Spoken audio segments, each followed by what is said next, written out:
Hello friends, welcome to Secret of Samil. இன்னைக்கு நம்மளோட சேனல்ல நாம பார்க்க போறது ஒரு சூப்பரான சாண்ட்விச் ரெசிபி. இது வந்துட்டு சப்வே ஸ்டைல்ல ஒரு பன்னீர் டிக்கா சாண்ட்விச். இதுக்கு நம்ம ரெண்டு சாஸ் எப்படி பண்றது அப்படின்னு பார்க்க போறோம். பிளஸ் பன்னீர் டிக்கா ஈஸியா சிம்பிளா எப்படி செய்யறது அப்படின்னு பார்க்க போறோம். இந்த சாண்ட்விச் எல்லாம் சாப்பிடுறதுக்கு நம்ம வந்துட்டு சப்வே எல்லாம் போகணும்னு அவசியமே இல்ல.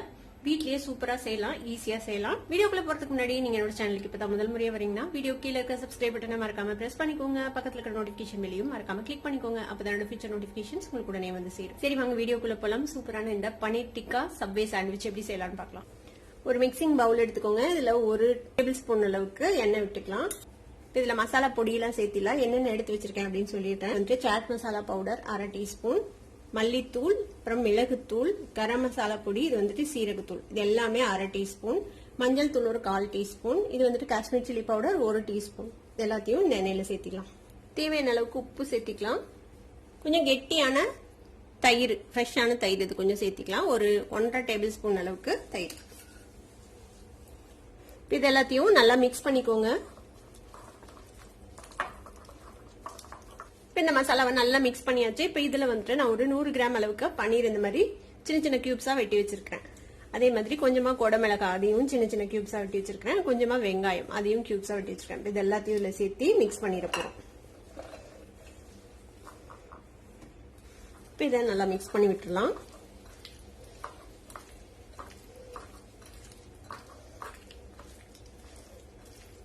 இது கொஞ்ச நேரம் இப்படியே மேரினேட் ஆகட்டும். ஒரு 10 நிமிஷம் இப்படியே ஊற விட்டுருங்க. அந்த பன்னீர் ஊறட்டும். அதுக்கு இடையில நம்ம வந்துட்டு இதுக்கு தேவையான சாஸ் எல்லாம் ரெடி பண்ணிடலாம். நம்ம first chipotle south west sauce ready பண்ணிடலாம். இதுக்கு வந்துட்டு நம்ம ஒரு 3 டேபிள் ஸ்பூன் அளவுக்கு மயோனைஸ் எடுத்து வச்சிருக்கிறேன். இந்த மயோனைஸ் வீட்லயே எப்படி செய்யறது அப்படின்னு தெரியணும்னா நான் டிஸ்கிரிப்ஷன்ல லிங்க் கொடுக்குறேன், செக் பண்ணிக்கோங்க. இதுல ஒரு 2 பிஞ்ச் அளவுக்கு காஷ்மீர் சில்லி பவுடர் சேர்த்திக்கலாம். ஒரு 1/4 டீஸ்பூன் சுகர், ஒரு 1/4 டீஸ்பூன் ஆரிகேனோ சேர்த்திக்கோங்க. ஒரு 1 டீஸ்பூன் அளவுக்கு டொமேட்டோ சாஸ் சேர்த்திக்கலாம். ஒரு 1/2 டீஸ்பூன் ரெட் சில்லி சாஸ் சேர்த்திக்கோங்க. ஒரு 1/4 டீஸ்பூன் வினிகர் சேர்த்திக்கலாம். இப்ப இது எல்லாத்தையும் சேர்த்து நல்லா மிக்ஸ் பண்ணிட்டோம்னா நம்மளோட சிப்போட்லே சவுத் வெஸ்ட் சாஸ் வந்துட்டு ரெடி ஆயிடும்.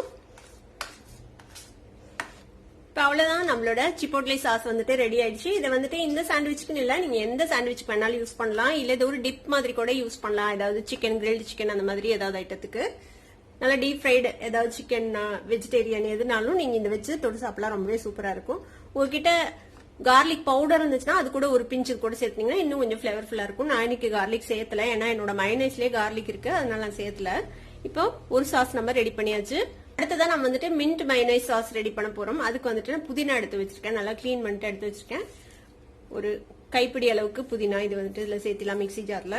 காரத்துக்கு தேவையான மிளகா சேர்த்திக்கோங்க. நான் ஒரு 2 மிளகா சேர்த்துறேன். ஒரு சின்ன துண்டு இஞ்சி. நான் இன்னைக்கு எல்லாம் கம்மியா தான் செய்யறேன், அதனால கொஞ்சம் கொஞ்சமா செய்யறேன். நீங்க நிறைய செஞ்சு இதை வந்து ஒரு ஏர்டைட் கண்டெய்னர்ல போட்டு ஃப்ரிட்ஜ்ல ஸ்டோர் பண்ணிக்கலாம். எப்ப தேவையோ நீங்க வந்து அப்படி யூஸ் பண்ணிக்கலாம். ஒரு 3 பல் பூண்டு சேர்த்திக்கோங்க. கூட ஒரு 1/4 டீஸ்பூன் சாட் மசாலா பவுடர் சேர்த்திக்கலாம். கொஞ்சமா பிளாக் சால்ட் டேஸ்ட்டுக்கு தகுந்த அளவுக்கு சேர்த்திக்கோங்க. இது கூட ஒரே ஒரு ஐஸ் கியூப் சேர்த்து இதை அரைச்சிக்கலாம். ஐஸ் கியூப் சேர்த்ததுனால இது வந்து கலர் மாறாம இருக்கும் மின்ட். இப்ப இதை வந்து அரைச்சு எடுத்துட்டு வந்துடலாம். இப்ப இந்த மாதிரி அரைச்சாச்சு. நம்ம ஐஸ் கியூப் சேர்த்து அரைச்சதுனால இது வந்துட்டு கலர் மாறாம நல்லா கிரீனாவே இருக்கு பாருங்க. இப்போ ஒரு பவுல்ல வந்துட்டு 3 டேபிள் ஸ்பூன் அளவுக்கு மயோனைஸ் எடுத்து வச்சிருக்கேன். இப்ப இதுல நம்ம அரைச்ச இந்த புதினா கலவைய இதுல சேர்த்திடலாம். தேவையான அளவுக்கு சேர்த்திட்டு இதையும் நல்லா மிக்ஸ் பண்ணிடுங்க. பாருங்க, நம்மளோட சூப்பரான மின்ட் பிளேவர்ல ஒரு மயோனைஸ் டிப் ரெடி ஆயிடுச்சு. ஒரு பேன் அடுப்புல வச்சுக்கோங்க. இதுல வந்துட்டு ஒரு 2 டீஸ்பூன் அளவுக்கு எண்ணெய் விட்டுக்கலாம். நீங்க எண்ணெய் சேர்க்கலாம், இல்ல பட்டர் போட்டு கூட செய்யலாம். மேரினேட் பண்ணி வச்சிருக்கிற இந்த பன்னீர், குடமிளகாய், வெங்காயம் இருக்குல்ல, இதை வந்துட்டு இதுல சேர்த்திடலாம். இந்த மேரினேஷனையும் ஃபுல்லா எடுத்து இதுல போட்டுருங்க. ஒரு 5 நிமிஷம் இப்படியே நம்ம இந்த எண்ணெயில நம்ம கிரில் பண்ணிக்க போறோம். இந்த மசாலா நல்லா ரெடியூஸ் ஆகி நல்லா பன்னீர்ல ஒரு கிரில் மார்க் வர வரைக்கும் நம்ம இதை வந்து கிரில் பண்ணிக்கலாம். இந்த மாதிரி ஸ்ப்ரெட் பண்ணி வச்சுடுங்க. கொஞ்ச நேரம் ஃப்ரை ஆனதுக்கு அப்புறம், கிரில் ஆனதுக்கு அப்புறம் நம்ம அடுத்த சைட் டர்ன் பண்ணி எல்லா சைடும் நம்ம கிரில் பண்ணிக்கலாம். ஒரு 3-4 நிமிஷம் நம்ம இந்த மாதிரி கிரில் பண்ணிருக்கோம். ரொம்ப ட்ரை பண்ண வேணாம். கொஞ்சம் இந்த மாதிரி ஜூசியா இருக்கும் போதே நம்ம வந்துட்டு ஆஃப் பண்ணிடலாம். இல்லைன்னா பன்னீர் வந்து ரப்பரி ஆயிடும், சாஃப்டா இருக்காது. நம்மளோட பன்னீர் டிக்கா ரெடி ஆயிடுச்சு. இன்ஸ்டன்ட் பன்னீர் டிக்கா. அடுப்பு ஆஃப் பண்ணிடலாம். இப்ப எல்லாம் ரெடி பண்ணியாச்சு. இது எப்படி அசம்பிள் பண்ணலாம் அப்படின்னு பார்க்கலாம்.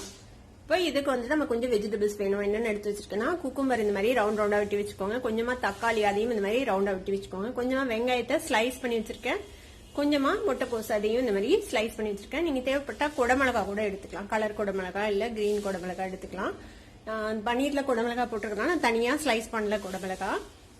நான் இன்னைக்கு நம்மளோட நார்மல் சாண்ட்விச் பிரெட்ல தான் செய்ய போறேன். உங்ககிட்ட அந்த சப்வே பிரெட் நீளமான பிரெட் இருந்துச்சுன்னா நீங்க அதுல ட்ரை பண்ணலாம், ரெண்டா வெட்டிட்டு. இப்போ இதுல எப்படி அரேஞ்ச் பண்ணலாம் அப்படின்னு பாக்கலாம். ஒரு பிரெட் சைஸ் எடுத்துக்கோங்க. இதுல வந்துட்டு இந்த ரெடி பண்ண இந்த மின்ட் மயோ இருக்குல்ல, அதை வந்துட்டு அப்ளை பண்ணிக்கலாம். எவ்வளவு தேவையோ அவ்வளவு அப்ளை பண்ணிக்கோங்க. இன்னொரு ஸ்லைஸ்ல இந்த சிப்போட்லே சாஸ் வந்துட்டு அப்ளை பண்ணிக்கலாம்.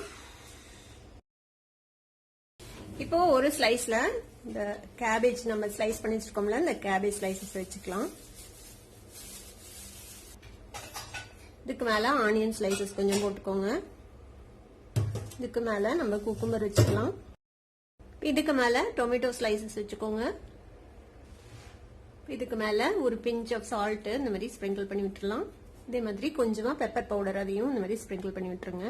இதுக்கு மேல நம்ம ரெடி பண்ண இந்த பன்னீர் டிக்கா இருக்குல்ல, அதையும் இந்த வெங்காயம் குடமிளகாய் எல்லாம் சேர்த்து தேவையான அளவுக்கு வச்சுக்கலாம்.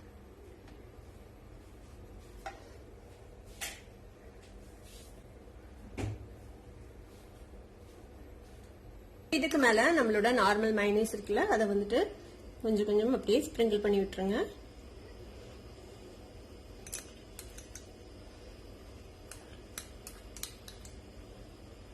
இப்போ இந்த பிரெட் ஸ்லைஸ் வச்சு நம்ம இதை க்ளோஸ் பண்ணிடலாம்.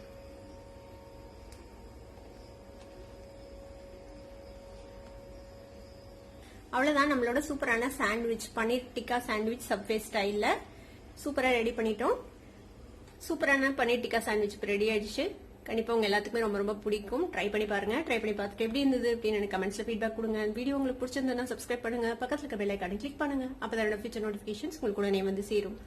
லைக் பண்ணுங்க, ஷேர் பண்ணுங்க. தேங்க்யூ ஃபார் வாட்சிங் வீடியோ வியூவர்ஸ். Bye bye.